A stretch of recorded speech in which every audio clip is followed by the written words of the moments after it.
Welcome back to my channel UPSC Yaduvanshi.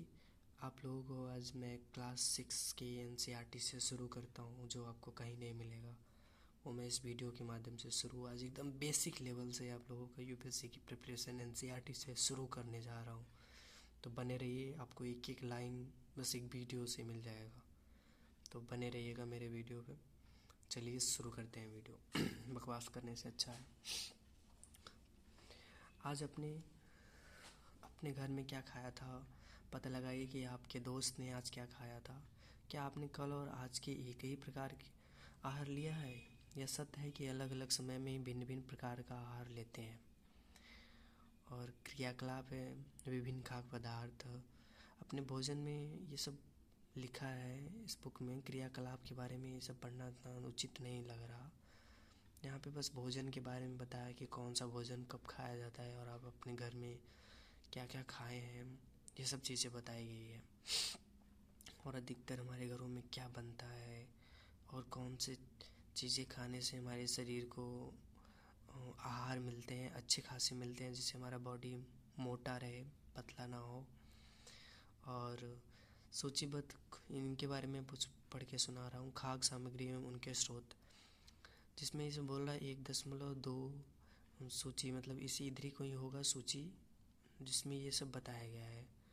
1.3 यहाँ पे जैसे ये है ना, इसी की तरह 1.2 इधर कहीं होगा।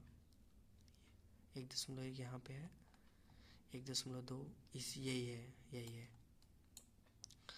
तो इसमें बोल रहा है सूचीबद्ध कुछ कच्ची सामग्री जैसे फल और सब्जी के स्रोत अनुमान लगाना हमारे लिए बहुत आसान हो सकता है। यह कहा से आते हैं कि निश्चित रूप से पौधों से गेहूं और चावल का क्या स्रोत है।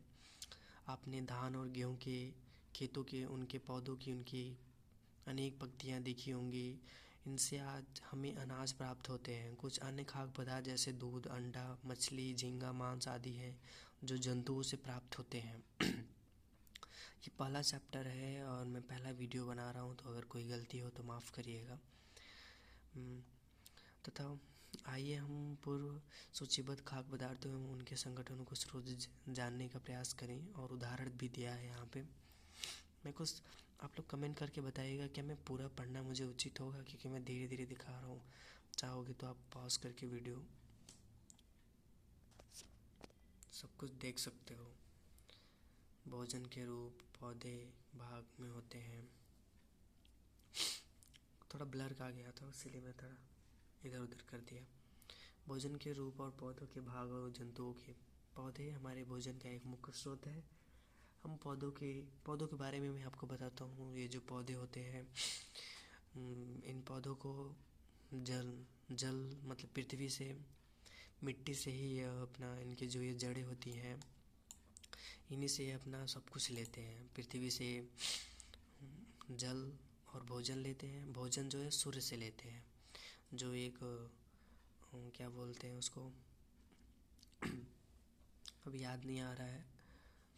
जो ये पौधे अपने हरे पत्तों से सूर्य की किरण से अपना भोजन बनाते हैं। जल पृथ्वी से लेते हैं, इसलिए आप लोग भी पर्यावरण पे ध्यान रखते हुए पेड़ पौधे भी लगाएं हैं, जिससे आपके वातावरण भी शुद्ध होता रहे।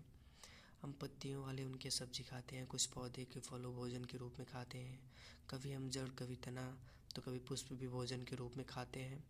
कभी आपने सीताफल के फूलों के चावल की पिट्टी में डुबोकर व तलकर पकौड़े बनाकर खाया होगा। इसका अत्यंत कीजिए प्रयत्न कीजिए।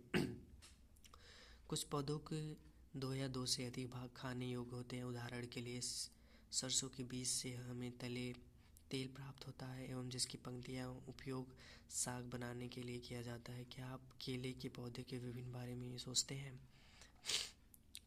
ये सब कुछ नहीं, भोजन के कुछ रूप। बैगन का भरता जैसे होता है, मसाले के रूप में होता है। और ये देखिए, अंकुरित चना खाने से हमें क्या फ़ायदा होता है। और हरे पत्ते खाने से, मतलब जो हरी सब्जियां होती हैं उन्हें खाने से क्या क्या फ़ायदे होते हैं, कुछ उन सब चीज़ों के बारे में बताया। और क्रियाकलाप में भी वही सब चीज़ें बताया है।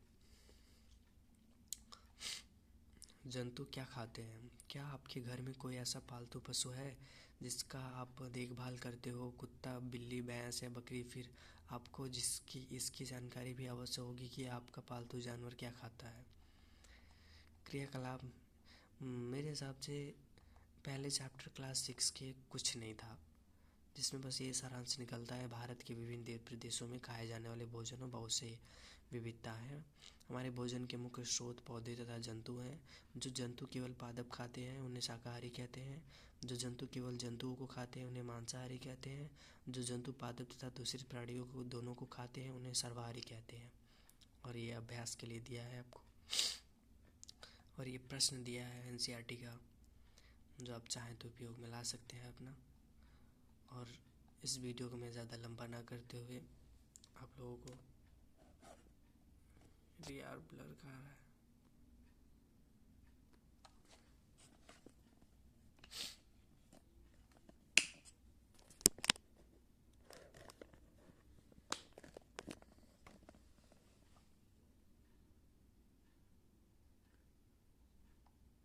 सोचने की बातें होती हैं ये सब।